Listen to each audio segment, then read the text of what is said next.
Welcome back, everybody, to the OPT Network. This morning, we're talking about entrepreneurialism, but more specifically, how couples come together, start their business, and create a work life and a home life.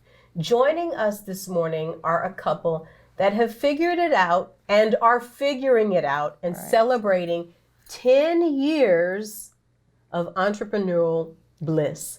Al and Kyra Turner are our guests this morning. Their company is Turner & Turner Contracting. We welcome them to the OPT Network. Al and Kyra, good morning and welcome. Good morning. Well, and I call it entrepreneurial bliss, but we know that when you are an entrepreneur in business that you're always overcoming and always becoming.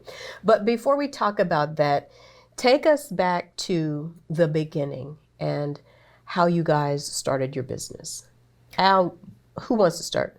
Well, ladies first. I think he probably would be the best person to start because God gave the vision to him.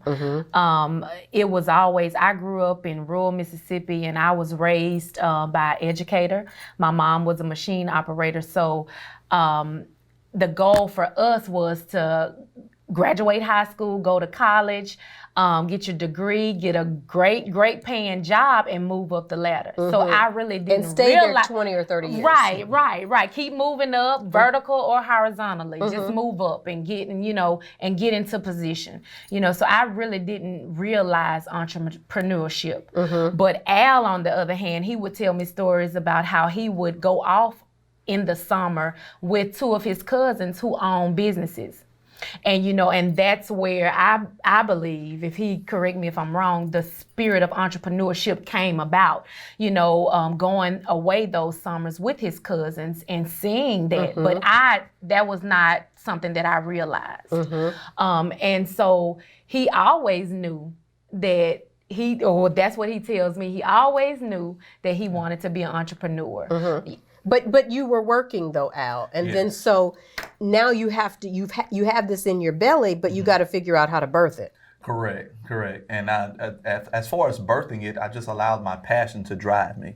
The passion, as Kyra said, is that I always had a passion, knew that I was going to have, and we're going to own our own business. Never knew exactly what it was going to be. But as present day now, as I look back and think back on all the places that I've always, rode with my father and cousins and uncles, I would always be amazed of construction equipment and tractors. We had farms and stuff like that. So all those things, I was thinking about how all those things played a part in driving me towards my destiny and the passion that I had. So first, I would say, yes, I always knew that I had a passion to be an entrepreneur. I had that entrepreneurial spirit running through my veins. And then, of course, I identified more what that exact passion was. It started out with real estate, real estate investment. I love rental property. I still have a love for rental property, and also building to develop a property from nothing, basically a piece of raw land. So you could see it. Yeah. You could see a piece of raw land, and in your mind, you could envision what it could become. Yes, ma'am. I could envision what it could become. Now, here's the thing. Y'all are on really two polar ends of the spectrum. Right. You were taught and ingrained in you, get your education, get a good job, and stay with it. Right. Al, on the other hand, knows he needs a job, gonna have a job, but don't want to stay at the job. Right. So now how do you, Al, sell it to Kyra, who her whole life has believed a good job?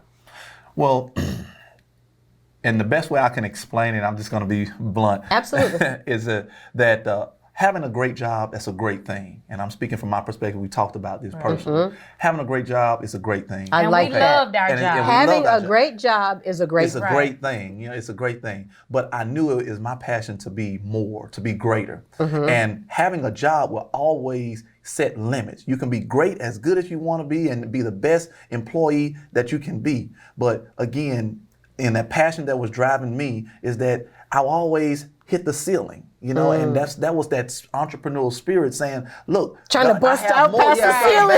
Bust out past the ceiling. So I knew there was always more for me. That's not the case for everyone, but that was the case for me. That was my experience. So then Kyra sees this passion bursting inside of you. So what is the conversation like, Kyra, with your good job and your aspirations to move up and, you know, get the gold watch, metaphorically? Well, I do want to say that, you know, his spirit was way more evasive and aggressive than mine was.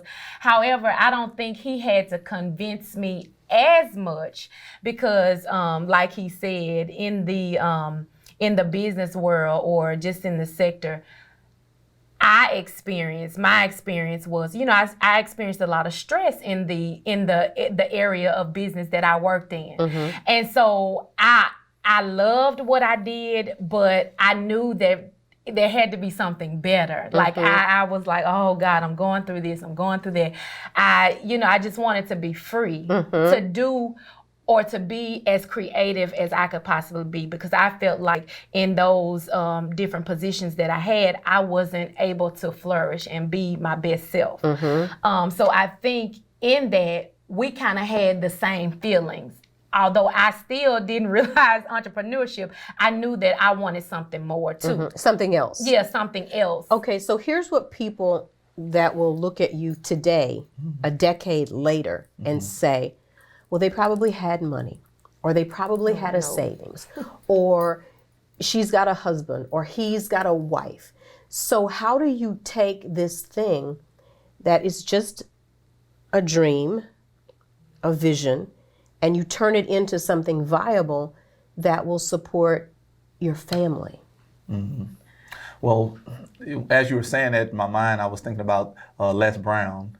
He said, you don't have to be great to start, but you have to start to be great. I love that. And I knew greatness was, you know, we are destined for greatness, but I know that we had to start somewhere. Right. And again, and isn't that the hardest part? Yes. It is hard. It's very hard, especially, again, we didn't have any money. We did the very best we could. And, it's just, again, our vision, my vision at the time and passion has always been and still is, it's more expensive than what I can afford. Right. So, and that's why I always think of, you know, a true vision is a vision for me, in my experience, is a vision that is God-given, but it won't be something that you can afford. Because if you can afford it, that'll be something that you'll think, well, I can do it. Right. You don't take no faith if you can afford it. If you can afford it, you know. So again, we stepped out on faith and, you know, and invested and did what we could, you know, and I'll be remiss if I don't say, you know, I took every opportunity around the state,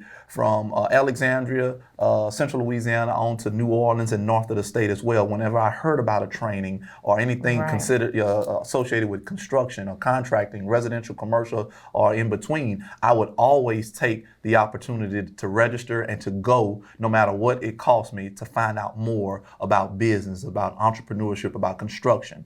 And one thing led to another. So that was that passion still driving me the entire time. Go ahead. And then I would like to say, even before that, I can remember when we were trying to figure it out, you know, trying to really figure it out and nail down, is construction the way to go? We would go on vacation or just travel, and Al would see men working on the side of the street, and he would stop and talk to the construction work. I mean, we didn't have anything at that time. We didn't know what it was going to be, but he had this vision. He would stop on the side of the road. It didn't even have to be the foreman or the head honcho. He would talk to the construction workers. What are y'all doing? How's this? And I was like, Al, we cannot stop and talk to these men. And that's how he is. Whatever he wants to know or wants to find out, he's gonna stop. He's gonna talk. He's gonna research it. And that's what we did. We would see people on the side of the road. We would stop and talk to them, or we would just go to places. He would go to businesses and knock on the door, and we would just talk. Let me get a break here. When we come back, we're going to talk more about possibility. What is your burning desire, and are you willing to start? Stay on point. We're back after this. Welcome back, everybody, to the OPT Network. Our guests this morning are Al and Kyra Turner. Their company is Turner & Turner Contracting, and we're talking about how couples come into entrepreneurialism and how they start, manage, and then balance. And lastly, grow. And so in the last segment, we were talking about the beginning. So y'all come together in conversation, and eventually, Kyra, you know you're going to have to quit your job to be 100%, 100+%. What does it take to quit a job that is going to pay probably everybody's benefits? You're getting the check, however you get the check, and all of the things that come along with that. What is that conversation like? It is just that. I mean, it's an extensive conversation because I want to make sure that we're going to be able to do this and do this properly, because we had a 2-year-old at the time, you know, and thinking about having more children. And then daycare, and then the cost of having a family. Right. But did that scare you, Al? Yes, it did. Actually, I was thinking about it. It was Ellis. He was our third, our youngest baby. Yeah. You know, when we actually went out full time, and he Because was there's about never 3 a months right old. time, There's is never, there? It's never a right time. You can always justify and say, well, you know, this is the right time. I'm When he planning gets for in this. school. When he gets in school or gets to a certain age, but there's never a right time. So y'all, your family is growing at the time. Right. Then what is that conversation like? What is the real conversation like at home behind closed doors? I think one of the things he was so set on what it is because we had figured it out, or we were figuring it out what it is he wanted to focus on, and it was construction. And once we nailed down that, because it took a while to really focus and for God to give us exactly what it is he wanted us to move into. And after that, I think I had to come to terms with being fully vested and trusting the call that was on my husband's life.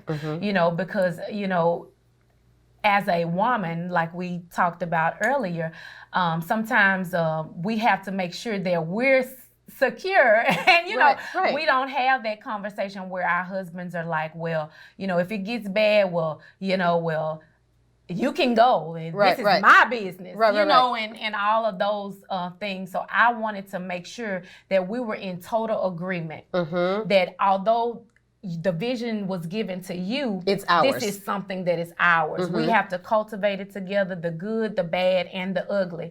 And when it does get to those times, we know that, like you said earlier, we're all in, and we're all in it together. So I think that was the conversation. We had to have extensive conversations about our role in this business. And that's important. When do you get the peace, though? When does the peace come where you say, okay, I'm going to put in my 2 weeks notice?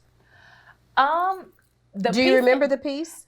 You know what? I do remember it. It's kind of vague, but I remember us going through about, I think it was about 3 months. We were in deep conversation and deep prayer. You know, it took about 3 months for us to say, okay, we're gonna do this, because he said, okay, Kyra, after I go out, God has given us a year, and then I want you to come out as well. Out of his job. Yes, after he came out, he said that we're gonna give a timeline of a year for you to come out. Right. So Al, was it hard for you to come out of your job? Actually, no, it wasn't. It was something, again, this passion was just driving in me. And when you spoke earlier about peace, you know, that's one thing that, again, I enjoyed my job, and it was something that, again, I prayed for in college and stuff. I had everything that I always wanted in a job. But again, it wasn't satisfying because I knew there was more. And it got to the breaking point to where I was very uncomfortable with my job. Waking up, and, you know, I could really relate to people when they say, well, you know, I'm waking up and going to a job that I just really hate. I don't want to. Well, I didn't hate my job. It's just I wasn't comfortable because I knew there was more. This was not my end. And I just knew it would just mind wrench. And it got to a point where, look, I have to do something. So when you get to that point, because I get it, where your job becomes drudgery, it's almost like watching the paint dry. Right. Okay, so when you get to that point where you say, I'm out, is there a peace that comes over you? Oh, yes, the greatest piece of a peace that surpasses all understanding. understanding. Exactly. Yeah. So, that's exactly what it is. It's a peace that you just can't explain. Right. The peace and the joy. Even that though we're you talking don't about. know You how the don't money know. is gonna come, You Right. don't know. but you just know. I had this feeling that if I can't work as hard for myself Yeah. Right. as I did for somebody else, then I need a job. Yeah, you need Right. And it's an unexplainable peace when you know that you're walking into your purpose or your passion, doing something that you know that you love. No one has to shake you or wake you to and encourage you to go to work in the morning and it's so that's the peace that is unexplainable. And that was overwhelming and just overcoming us, me particularly at the time. So I was kind of like Joshua, for me and my household, I tell Kyra, we're gonna do this thing. Yeah, we're gonna do turn and turn. We're doing turn and turn. 2013, I'm going full time. 2014, you're coming on with it. Right. And so y'all make the decision and y'all go at it with everything that you have, all the vigor. How do you then define the lane? Whose lane is what, and how do you stay in those lanes?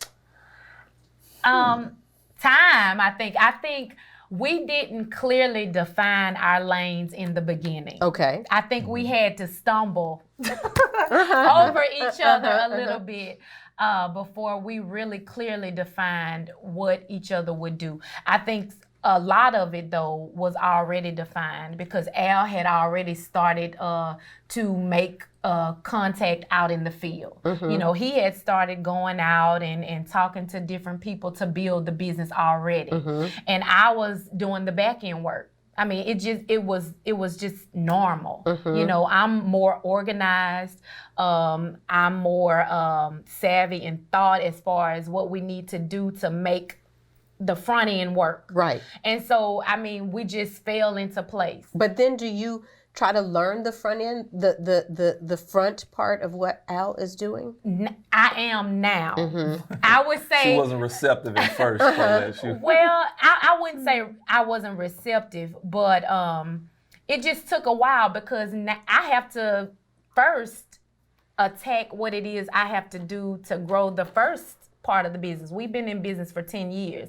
And I feel like I always say with time, and it's been a process. And, and when you, and that's why, and I'm going to say this, that's why the power of partnership is so great. Even talking about the people that he would stop on the street, they were giving us something. They were imparting something into us. And so at every different level, as we span through the business, we've garnered great partnerships, even the partnership within us. And as we grow and learn together, we learn what our strengths and weaknesses are. We learn what person is best for this particular role. And I think with time and with the ability to work together so closely, we learn what role is best for each other. Yeah. Wow. How is it working together so closely day in and day out? It's a challenge. I'm not going to say it's not. It is a challenge, but it's very rewarding. And when we know each other's role and lanes and we respect each other's role and lanes, it makes it easier because we didn't always respect. Sometimes we would be a little bit overstep. Right. That's the great word for it. But now ask me how I know. Let me get a break here. Stay on point, everybody. Al and Kyra Turner are our guests this morning. We're back after this. Right. Welcome back, everybody, to the OPT Network. Our guests this morning are entrepreneurs Al and Kyra Turner. Their company is Turner & Turner Contracting. And the reason why we think that these conversations are so important is because we know that so many couples want to come together in business, but don't necessarily understand how it can happen. And our guests this morning speak to all of our possibility if we're willing to do the work. So before we went to break, we were just talking about the logistics, and I'd like to talk about the hard conversations. Okay. Because before we get to a place of having success and people knowing about your company, you got to go through the process of getting there. And y'all have gone through the process. Tell me about once you get in business and you're established and you're growing, how do you then start the growth pattern so that it remains viable and growing so that you do have a legacy for your children? Well, to start the growth pattern, I would say we first of all have to, agree to work together. And I'm just thinking back from how we started. The power of partnership, my wife would always say, now, but we really didn't say it then, but it was inner working within us. We came together. We brought all that we had together, knowledge or anything else materially or whatever, we brought it together. And we know in order for us to be successful in this business and to have a successful future for ourselves and provide a future for our children, we have to be willing to work together. No separation. Yeah, no Okay, separation. so tell me this, and I know this, being in partnership with my husband, when you're having heated fellowship at home and you still got to go to work, how do you divide the two? How do you leave the heated fellowship at home? Well, to be quite honest, that was hard for me. It was, For me too. It was very hard for me because when we had it at home, the tension would come into the office. And we were in the office alone at the time. We had no employees, so that was a great thing. And you needed that time. Right. So it would spill over in the beginning. But as we've grown, and we would come in, like I say, we had discussions at home that were heated. We would come in and he would come in. Heated fellowship. Come into the office.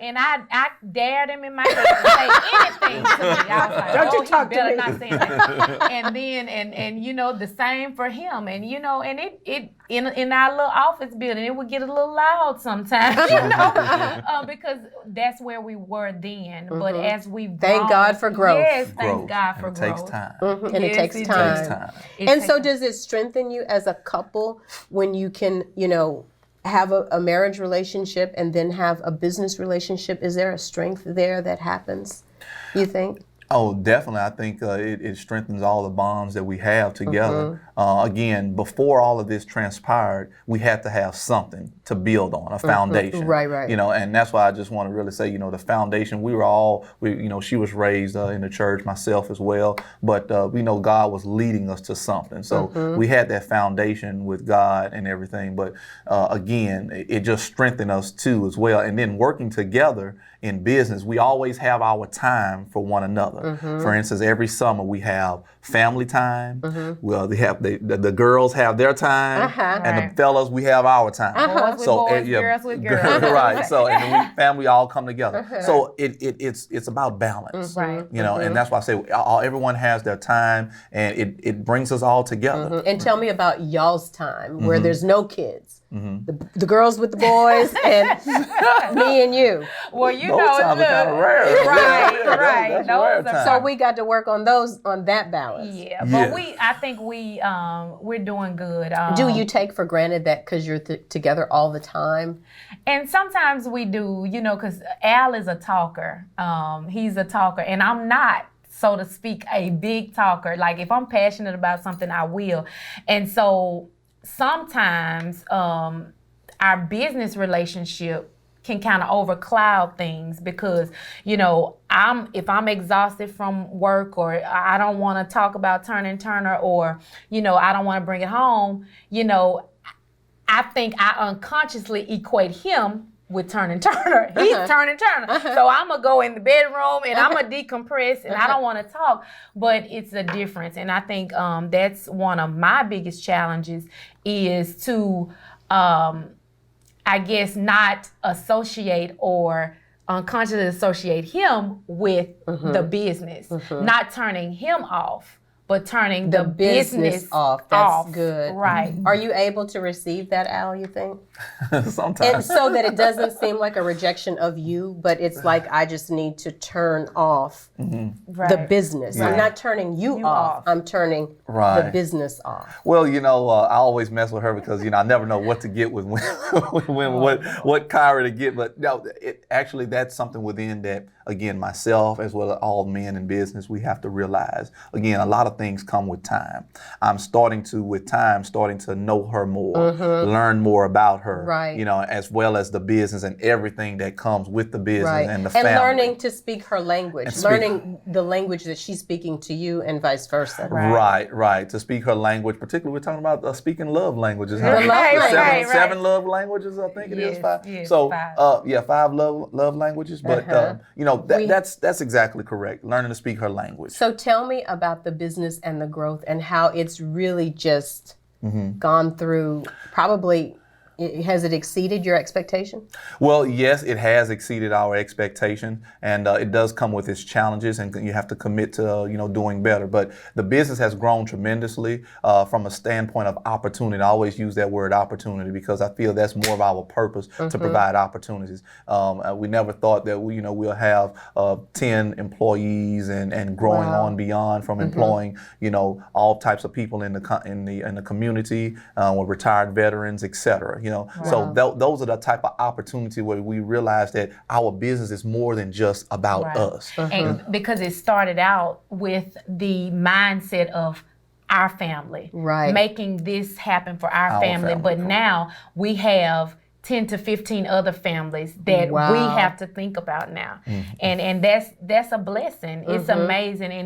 And it is, God has afforded us that opportunity to be a steward over this. And we have to be the best stewards that we can be. So that's before we've got to go, Al, tell me about the faith and the faith walk, that the faith that it started and the faith that you have to continue in to continue the growth. Well, one thing about faith, a characteristic, you can't explain it.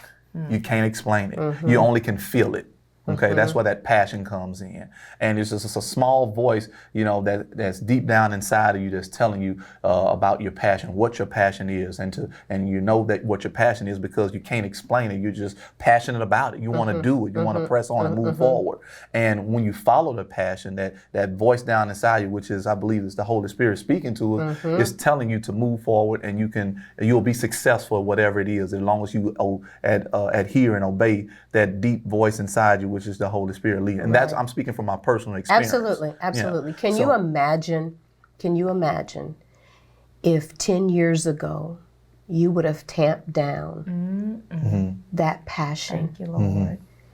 That we wouldn't be sitting here 10 years later talking about the opportunities that you have provided not only for your family, for countless other families, and for the work that God is going to do. This is just the beginning. It's amazing, utterly amazing. Can you imagine if you would have just said no? Right. And keep my good job. Yeah. Right. And I think that's something that we all have to get to that point to where if we have a right relationship with God and we believe in His promises, the things that He says, when we feel something deep inside of us, we just have to trust. Don't ignore it. We just have to trust Him. And I thank God that He provided. And like we were talking earlier about people, how God blesses us through people. And this partnership, my husband is such a blessing to me, and because of him not letting down on the passion, on the Spirit of God speaking to him saying, move on this, because I wasn't there. Right. And so because He used him and he did it, it's blessing our entire family and will bless this entire community. I believe that and beyond. And so, and I'm just grateful that obedience has led to that. Obedience is better than sacrifice. So if it's calling you to do it, you've prayed about it, consulted God, and you have a peace about it, you got to move. Even if you don't have what you think you need to make it happen. He's all you need, and he's going to bring That's right. everything He's you going to need. bring it into the storehouse. Yes, he Last will. great words, Al and Kyra Turner, Turner and Turner Contracting, celebrating 10 years and many, many more. Thank you guys for sharing your part of your authentic journey. It's been a blessing. Thank you for Thank having you us, for having Carlette. us. Indeed. There is power in two. Stay on point. We're back after this. Welcome back, everybody, to the OPT Network. This is my final point on point today. It always brings a smile to my face when I see couples like Al and Kyra Turner doing amazing things, not just in our community, but in our state. You know, I met Kyra in the nail salon and we started talking about their business. And she said, girl, we're celebrating 10 years. And I said, praise God. You have to come on and talk about the journey. So many businesses start out, and it is challenging to go from year in to year out, sometimes not knowing what's going to happen, sometimes not being able to make ends meet, but really having that faith and being able to stay the course. And I like it when we see couples that are able to come together and realize one person's dream, and it then becomes the family's dream. And that's what happened with Al and Kyra Turner as they were on this journey and started to see the possibility of this dream. Well, then the possibility turns into the possibility for other families. And then that turns into a legacy for Al and Kyra Turner's family, and so on and so forth. And the more that they grow, the more that they help others grow, and they help business and industry grow because of a dream. And you wonder what would happen if they would have never started. We wouldn't be sitting here having this conversation if they wouldn't be able to iron out the kinks and the road bumps and just make it through the hurdles and just keep standing. Well, when we look at couples like that, it speaks to all of our possibility. That if they did it, now I'm not saying that we can do the exact same thing, but we all have to dig into ourselves and find our own niche, find our passion, our purpose, and our talent, and get to work. Now, I know it's not everybody's dream or goal to start their own business, but I'm talking to those people who it is their dream. It doesn't matter if you have a partner, if you don't have a partner. If you have a partner, it's great. But if you don't, you can employ the same faith, the same work ethic, and you too can start to begin to birth your dreams, your vision, your passion, your purpose. And these conversations really make us all think about, are we birthing what is within? Or are we just allowing it to lie dormant and never realize the greatness that lies within each of us? And how do you start? You just do what Al did. You start looking around. You start exploring until you find something that piques your interest. You find something that you can be passionate about. You know, it's always been said that if you find what you love and you start to do what you love, you'll never work a day in your life. And to many respects, that's true. Now, is it work? Absolutely. But when you're passionate about it, it's effortless. You just do it. And I think that when we start to tap in early to our young people and start to help them to dream, just help them to think of the possibilities of what they want to do when they become adults, then it's easier because you're already dreaming. And then when we look at people who are doing it, it says, yes, there is a chance for you and for me. We just can't thank Al and Kyra Turner enough for what they're doing in their business and what they're doing in our communities. May God continue to bless their business, their hearts, and the work of their hands. That's been my final point on point today. Stay with us, everybody. We're back to wrap up right after this.